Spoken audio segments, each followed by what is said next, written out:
오늘 우리에게 주시는 하나님 말씀은 사도행전 26장 1절에서 5절 말씀입니다. 아그리빠가 바울에게 이르되 너를 위하여 말하기를 내게 허락하노라 하니 이에 바울이 손을 들어 변명하되 아그리빠 왕이여 유대인이 고발하는 모든 일을 오늘 당신 앞에서 변명하게 된 것을 다행히 여기나이다. 특히 당신이 유대인의 모든 풍속과 문제를 아심이니이다. 그러므로 내 말을 너그러이 들으시기를 바라나이다. 내가 처음부터 내 민족과 더불어 예루살렘에서 젊었을 때에 생활한 상황을 유대인이 다 아는 바라. 일찍부터 나를 알았으니 그들이 증언하려 하면 내가 우리 종교의 가장 엄한 피를 따라 바리새인의 생활을 하였다고 할 것이라. 아멘.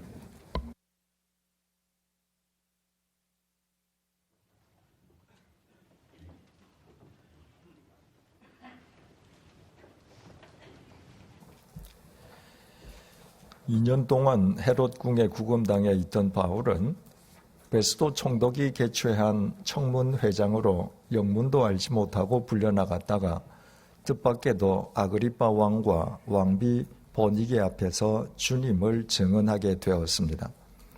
약 30년 전 다메섹 도상에서 바울을 불러내신 주님께서 아나니아를 통해 바울에게 약속하셨던 말씀, 임금 앞에서도 당신의 도구로 사용하시겠다는 주님의 언약이 바울의 삶 속에서 신묘막측하게 성취되는 순간이었습니다.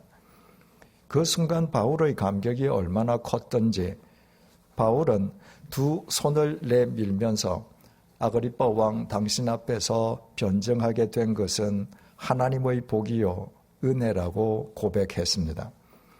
바울은 아그리빠 왕에게 손을 내밀고 그에게 그렇게 고백한 것이 아니었습니다. 바울은 아그리빠 왕과 왕비 버니게의 배후에서 당신의 언약을 한치의 오차도 없이 신비롭게 성취하신 삼위일체 하나님께 두 손을 내밀고 그 하나님을 찬양한 것이었습니다. 하지만 아그리빠 왕은 그런 내막을 알 리가 없었습니다. 아그리빠 왕은 바울의 행동과 고백을 보고 들으면서 바울이 자기 자신을 칭송하고 찬양하는 것이라 착각했을 것입니다. 바울과 아그리빠 왕 간의 대화의 채널이 달랐기 때문입니다. 아그리빠 왕의 채널이 세속적이었다면 바울의 채널은 영적이었습니다.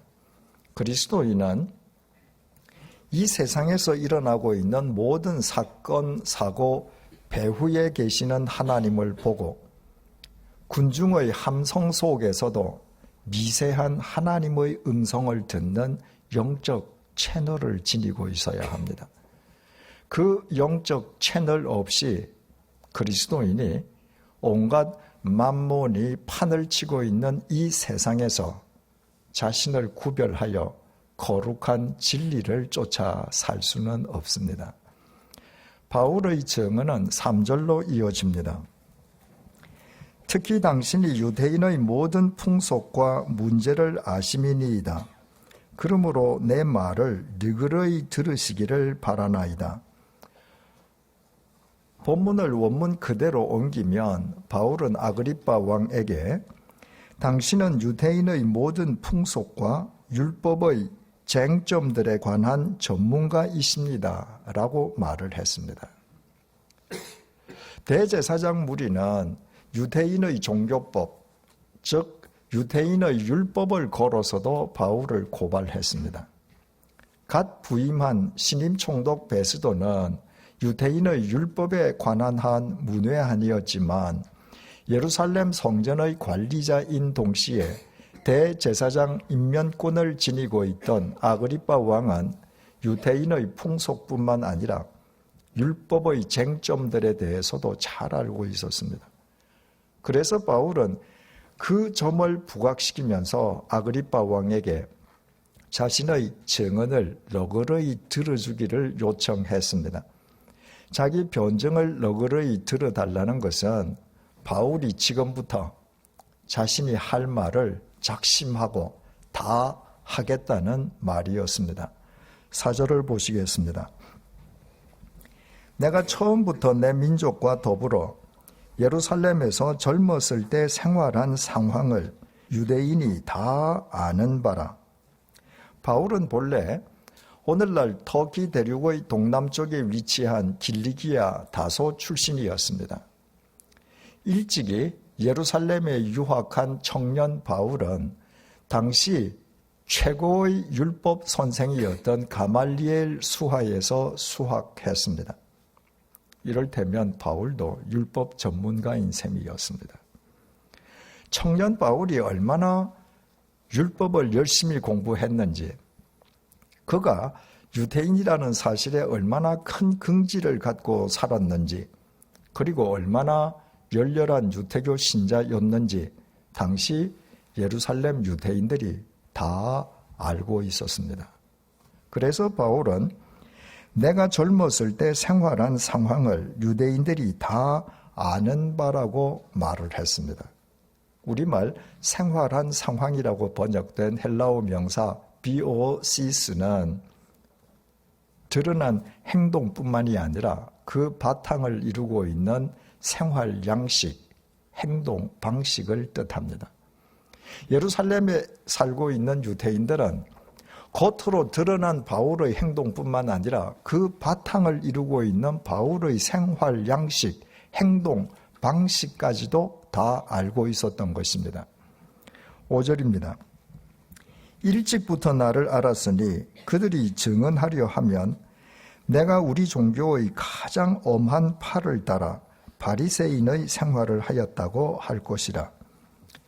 우리말 일찍부터라고 번역된 헬라어 부사 아노데는 처음부터라는 말입니다. 당시 유대인들은 바울의 삶을 처음부터 쭉 그렇게 다 알고 있었습니다. 그래서 만약 그들이 바울에 대해서 증언하려 한다면 바울은 유대교 중에서도 율법 준수와 생활 규범에 관한 가장 엄격한 종파인 바리새인으로 생활했다고 증언할 것이었습니다. 바울이 바리새인으로 그렇게 살아오는 것을 유대인들이 다 보고 알았기 때문입니다. 더욱이 바울은 예수님을 십자가에 못 박아 죽인 유대교 지도자들의 절대적인 신임 속에서 교회를 짓밟는 선봉 대장 역할도 자임했습니다. 유대인들은 그 사실도 다 알고 있었습니다. 오죽했으면 예수님께서 다메섹의 아나니아에게 바울의 회심에 대해서 일러주셨을 때 아나니아가 주님의 말씀을 선뜻 받아들이기보다는 주님께 바울의 회심에 대해 의구심을 표명했겠습니까? 예루살렘에서 213km나 떨어진 다메섹의 유대인들까지도 교회를 짓밟는 청년 바울에 대해 그렇게 다 알고 있었습니다. 이처럼 당시의 유대인들은 청년 바울의 삶을 다 알고 있었습니다. 겉으로 드러난 그의 행동뿐만 아니라 그 바탕을 이루고 있는 생활 양식과 행동 방식까지도 다 알고 있었습니다. 바울의 삶은 일말의 숨김도 없이 매사에 그렇게 공개적이었습니다. 그것은 바울이 부당하고 불의하게 사욕을 추구한 적이 없었다는 말입니다. 부당하고 불의하게 사욕을 추구하는 사람들은 숨기는 것이 많습니다. 불의하게 얻은 재물뿐 아니라 불의하게 축제한 자기 삶의 과정도 숨기고 감추기 마련입니다. 그래서 그런 사람의 삶은 결과적으로 표리부동하지 않을 수 없습니다. 자기 삶 속에서 감추어둔 부분과 겉으로 드러내 보이는 부분이 동일할 수 없는 까닭입니다. 그런 사람과는 아무리 오래도록 연관을 맺어도 그 사람의 실체를 알 수 없습니다. 그 사람의 삶 가운데에 그가 드러낸 부분은 그의 총체적인 실체가 아니라 일부분에 지나지 않을 뿐더러 그것 또한 의도적으로 꾸며낸 모습이기 때문입니다.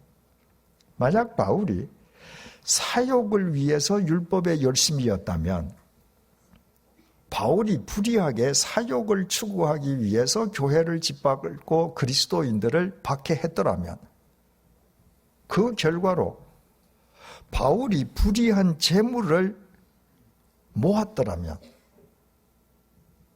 바울 역시 불의한 재물과 함께 불의에 연루된 자기 삶의 과정도 아무도 모르게 숨기고 감추어 버렸을 것입니다. 만약 그랬더라면 당시의 유대인들이 바울의 삶을 다 알 수 있었을 턱이 없습니다. 바울이 율법에 열심이었던 것은 하나님에 대한 열정으로 인함이었습니다. 그가 예수님을 십자가에 못 박아 죽인 유대교를 수호하기 위해서 교회를 짓밟는 선봉대장 역할을 자임했던 것도 하나님에 대한 열심이었습니다.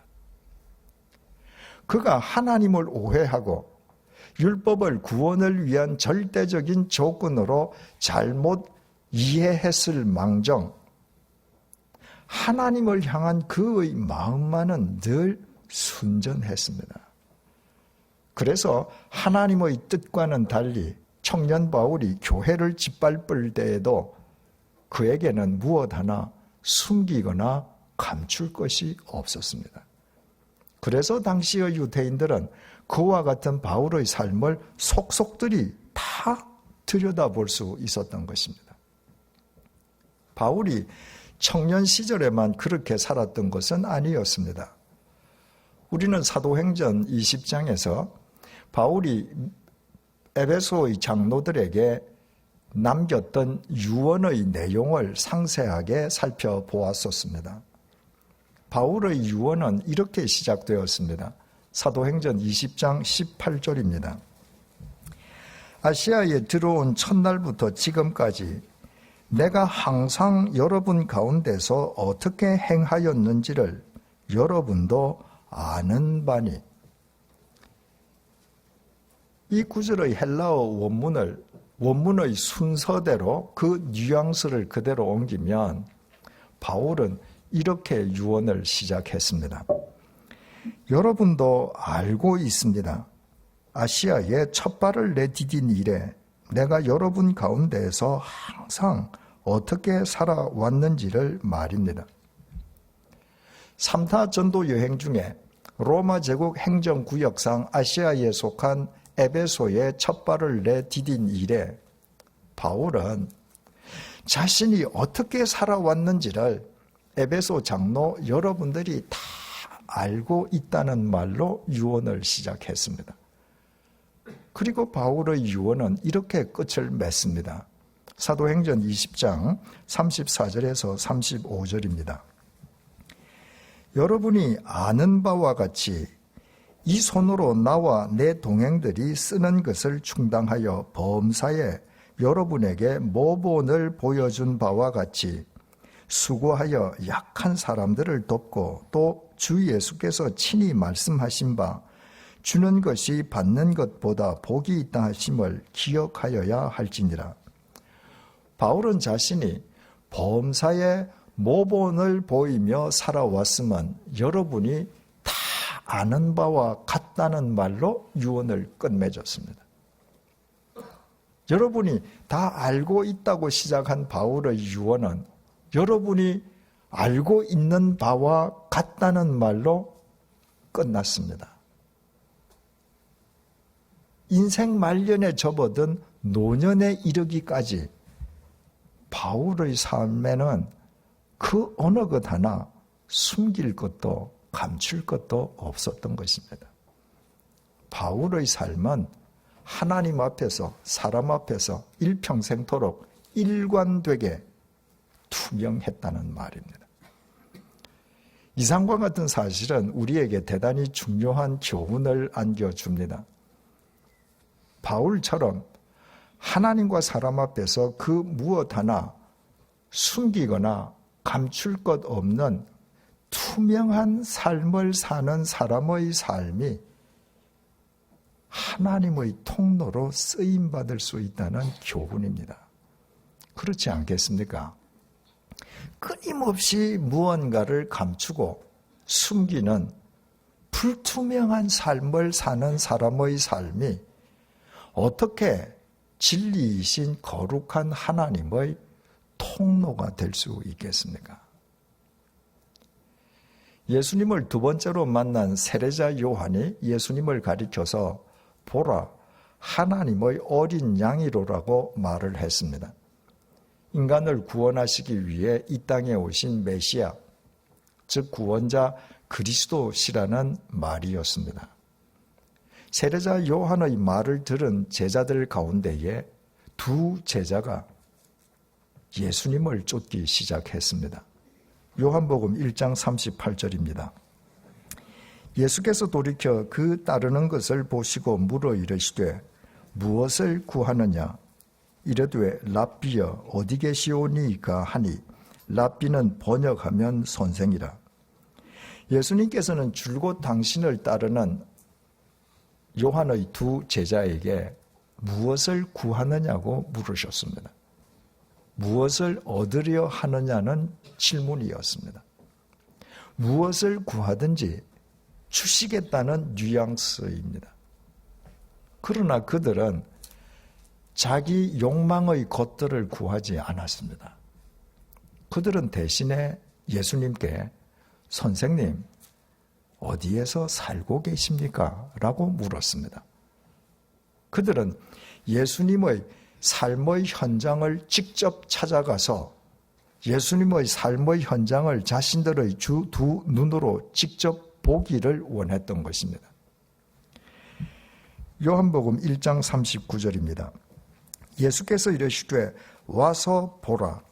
그러므로 그들이 가서 계신 데를 보고 그날 함께 거하니 때가 10시쯤 되었더라. 그들의 요청에 예수님께서는 흔쾌히 와서 보라고 대답하시고 그들을 데리고 당신의 거처로 가셨습니다. 만약 당신께 홀이라도 숨기거나 감출 것이 있었다면 이렇게 흔쾌하게 두 사람을 당신의 거처로 데려가실 수는 없었을 것입니다. 세례자 요한의 두 명의 제자들은 예수님을 따라가서 예수님의 삶의 현장을 자신들의 두 눈으로 직접 보고 확인했습니다. 그리고 10시, 오늘날의 시간으로 오후 4시가 되기까지 온종일 예수님의 거처에서 예수님과 함께 있었습니다. 요한복음 1장 40절에서 42절입니다. 요한의 말을 듣고 예수를 따르는 두 사람 중의 하나는 시몬 베드로의 형제 안드레라. 그가 먼저 자기의 형제 시몬을 찾아 말하되 우리가 메시아를 만났다 하고, 메시아는 번역하면 그리스도라. 데리고 예수께로 오니 예수께서 보시고 이르시되 네가 요한의 아들 시몬이니 장차 게바라 하리라 하시니라.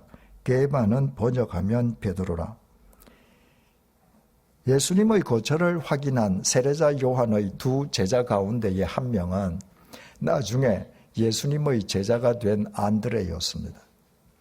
안드레는 예수님의 거처를 나서자마자 자기 집으로 뛰어가서 자기 형제 베드로에게 메시아를 만났다고 외치고 베드로를 데리고 예수님께로 갔습니다. 중요한 사실은 예수님을 처음 만나 예수님을 선생님이라고 불렀던 안드레가 예수님의 삶의 현장을 찾아가서 확인한 뒤에는 예수님을 메시아라고 선언했다는 사실입니다.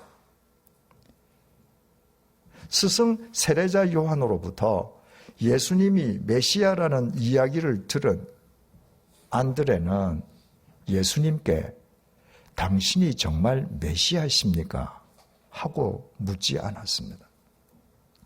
안드레는 예수님의 말로 예수님의 메시아 되심을 확인하려 하지 않았던 것입니다. 그 대신에 안드레는 예수님께 선생님, 어디에서 살고 계십니까? 라고 물었습니다. 예수님의 말이 아니라 예수님의 거처에서 예수님의 삶의 현장을 보고 예수님의 메시아 되심을 확인하겠다는 뜻이었습니다. 그리고 직접 예수님을 따라가서 예수님의 삶의 현장을 자기 두 눈으로 확인한 뒤에 안드레는 예수님에 대한 호칭을 선생님에서 메시아로 바꾸어서 불렀습니다. 세상 사람들과 확연하게 구별된 예수님의 삶, 홀이라도 숨기거나 감출 것이 없는 투명한 예수님의 삶, 하나님의 생명과 진리의 말씀이 배어나는 예수님의 영성의 삶을 자기 눈으로 직접 확인하고 예수님께서 인간을 구원하러 이 땅에 오신 메시아이심을 확인한 것이었습니다. 세상 사람들이 우리에게 당신이 목사입니까? 당신이 장로 권사입니까?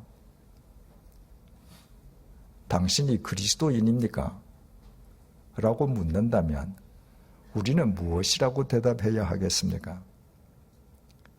우리 역시 예수님처럼 와서 보십시오 라고 대답할 수 있어야 합니다. 세상과 구별된 나의 삶을 보고 내가 목사인 것을 아십시오. 하나님과 사람 앞에서 무엇 하나 숨기거나 감출 것이 없는 내 삶을 보고 내가 장로요, 권사인 것을 아십시오. 하나님과 사람 앞에서 투명하게 살아가는 내 삶을 보면 내가 그리스도인인 것을 알게 될 것입니다. 이렇게 자신 있게 대답할 수 있어야 합니다. 세상 사람들은 우리가 참된 그리스도인인지 아닌지의 여부를 우리의 말이 아니라 우리의 삶으로 확인한다는 사실을 잊어서는 안 됩니다. 성숙자반에서 그리스도인은 자신의 삶, 가정, 일터를 세상 사람들이 들여다볼 수 있는 쇼윈도, 진열장으로 일구어 가야 한다고 배웠습니다. 세상 어디에도 불투명한 쇼윈도는 없습니다. 쇼윈도는 무엇을 숨기거나 감추기 위한 공간이 아닙니다. 쇼윈도는 그 속의 진열품들을 누구든지 들여다볼 수 있게 하기 위한 공간이므로 반드시 투명해야만 합니다. 그리스도인의 삶이 그러해야 합니다. 주님의 증인이 된다고 하는 것은 주님을 본받아 무엇 하나 숨기거나 감출 것이 없는 투명한 삶을 살아가는 것을 뜻합니다. 어떻습니까? 우리 삶엔 그 속이 투명하게 들여다보이는 유리가 끼워져 있습니까? 남편과 아내 간에, 부모와 자식 간에 무엇인가 서로 숨기고 감추며 살고 있는 것은 아닙니까? 그래서 부부 간에, 부모 자식 간에 서로 잘 아는 것 같지만 사실은 제대로 알지도 못한 채 단지 서로 잘 안다고 착각하면서 지금 살고 있는 것은 아닙니까? 동료들, 윗사람들, 아랫사람들, 세상 사람들 모르게 이미 많은 것들을 숨기고 감추어 두지는 않았습니까? 그 결과 겉으로 드러난 현재의 모습은 의도적으로 꾸며낸 모습에 지나지 않는 것은 아닙니까? 그렇게 해서야 참된 그리스도인이라 할 수 있겠습니까? 우리 각자의 가정이란 쇼 윈도 속에는 대체 무엇이 진열되어 있습니까? 세상과 구별된 거룩한 생각과 언행, 그리고 예의 범절이 진열되어 있습니까? 서로 위하고 존중하고 희생하는 사랑이 진열되어 있습니까? 수고하고 일하며 땀 흘려 얻은 결과에 자족하는 행복이 진열되어 있습니까? 하나님의 말씀을 묵상하고 하나님 앞에 무릎 꿇는 영성의 우물은 또 진열되어 있습니까? 만약 그렇다면 우리의 가정은 지금 주님의 통로로 쓰임받고 있음이 분명합니다. 우리 각자의 일터라는 쇼 윈도는 또 어떻습니까? 우리의 일터가 하나님의 영광을 드러냅니까? 오히려 가리고 있습니까? 우리의 일터가 우리 자신의 유익만을 추구하는 이기적인 쇼 윈도우입니까? 동료, 거래처, 고객들의 유익마저 도모하는 공동체적 쇼 윈도우입니까? 세상 사람들이 들여다보기에 우리의 일터는 이윤 추구만을 위한 경제 시스템입니까? 이웃 사랑을 구현하기 위한 언약 시스템입니까? 우리 교회는 창립 초기부터 매달 재정 원장을 공개하면서까지 이론 단위까지 재정 상황을 교우님들께 상세하게 보고하고 있습니다. 그래서 한국교회에는 100주년 기념교회식 재정 운영이란 용어까지 생겼습니다. 우리 교회를 본받는 교회가 그만큼 많아졌다는 말입니다. 우리 교회는 또 소위 밀실에서 결정되는 일이 없습니다. 그 무엇 하나 숨기거나 감출 것 없이 모든 의사 결정이 투명하게 공개되어 있습니다. 이에 대해 교우님들은 큰 긍지를 갖고 있습니다. 그러나 긍지를 갖는 것만으로 그쳐서는 안 됩니다. 우리가 진정으로 주님을 주인으로 모시고 신앙의 생활화, 생활의 신앙화를 지향하는 100주년 기념교회 교인이라면 우리의 삶, 가정, 일터도 그렇게 투명하게 일구어 가야 합니다. 부당하고 불의한 것을 숨기고 감추는 삶이 얼마나 가공할 결과를 초래하는지는 어제도 광화문에서 100만 인파가 운집한 촛불 집회로 입증되지 않았습니까? 우리 모두 바울처럼 하나님과 사람 앞에서 무엇 하나 숨기거나 감출 것 없는 투명한 삶을 살아가십시다. 예수님을 본받아서 우리의 쇼 윈도우를 와서 보라고 서스럼 없이 세상 사람들을 초청하는 그분의 제자들이 되십시다. 우리가 우리의 삶을 주님을 드러내기 위한 쇼 윈도우로 읽을 때 바로 그것이 그리스도인의 거룩이요, 순결이요, 순종이요, 절제요, 의가 되는 것입니다. 그때 하나님께서는 우리의 쇼 윈도우를 당신의 짧지 않은 손으로 당신의 진선미를 드러내는 통로, 당신의 쇼 윈도우로 친히 사용하실 것입니다. 그래서 사람들은 우리의 쇼 윈도우를 들여다보면서 행복은 저런 것이구나. 저런 상황 속에서도 감사하고 기뻐할 수 있구나. 그리스도인으로 살아간다는 것은 저런 삶을 뜻하는구나. 그리스도인은 기업을 저렇게 운영하는 것이구나 하고 알게 될 것입니다. 죄 많은 우리가 주님의 은혜 속에서 우리의 삶을 주님을 위한 투명한 쇼윈도로 읽을 수 있다는 것은 생각하면 생각할수록 황홀한 복음입니다. 기도하시겠습니다.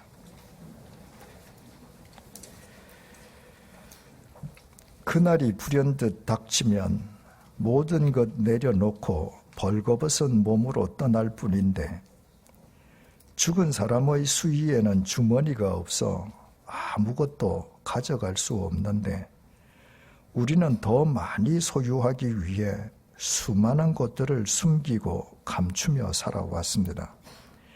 그 결과 세상 사람들이 우리의 실체를 알지 못하는 것은 말할 것도 없고 우리 역시 우리 자신을 제대로 알지 못한 채 우리 자신이 의도적으로 꾸며낸 모습이 마치 우리의 실체인 것처럼 스스로 속으며 살아왔습니다.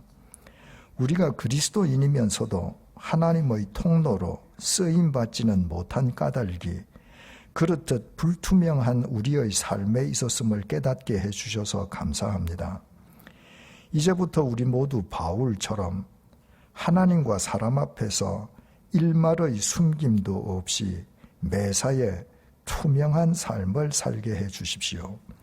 우리 자신의 삶과 가정과 일터를 누구나 들여다볼 수 있는 쇼윈도로 일구어 와서 보라고 세상 사람들을 초청하는 주님의 제자로 살아가게 해주십시오. 주님의 증인이 된다는 것은 자신의 삶을 주님을 드러내기 위한 쇼윈도로 일구는 것이요. 그것은 곧 자기 자신을 주님 안에서 존귀하게 세우는 것임을 잊지 말게 해주십시오. 날이 갈수록 이 땅에 주님을 드러내는 쇼윈도가 점점 더 많아지게 해주셔서 이 땅의 교회와 우리나라가 그 무엇도 숨기거나 감추지 않는 투명하고도 의로운 언약 공동체로 일구어져 가게 해 주십시오. 예수님의 이름으로 기도드립니다. 아멘.